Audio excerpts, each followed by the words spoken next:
Hi అండి అందరికీ ice mango milk షేక్ని ఈజీగా ఎలా తయారు చేసుకోవాలో చూసేద్దాం. ఫుల్ వీడియో కావాలంటే ఛానల్ నేమ్ కింద లింక్ ఉంటుంది, చూసేయండి. ఒక కప్పులో 20 జీడిపప్పుల్ని నీళ్లు పోసి నానబెట్టాలి 20 నిమిషాల పాటు.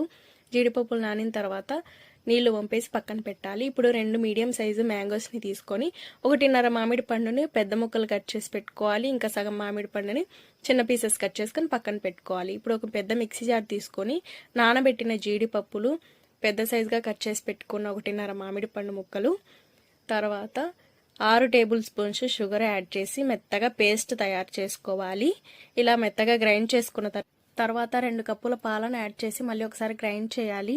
ఈ మ్యాంగో మిల్క్ షేక్ని ఒక గిన్నెలోకి తీసుకొని ఐస్ క్యూబ్స్ వేసి తాగొచ్చు, లేదంటే ఫ్రిడ్జ్లో పెట్టుకొని చల్లగా అయిన తర్వాత తాగొచ్చు. నేనైతే ఫ్రిడ్జ్లో పెట్టాను అనమాట. గ్లాస్లో వెనీలా ఐస్ క్రీమ్ వేసి మిల్క్ షేక్, మళ్ళీ పైన వెనీలా ఐస్ క్రీమ్ వేసి చిన్న చిన్న పీసెస్గా కట్ చేసుకున్నాం కదా, ఆ మ్యాంగో ముక్కలు కూడా వేసాను. టేస్ట్ అయితే మాత్రం చాలా బాగుంది. వీడియో నచ్చితే లైక్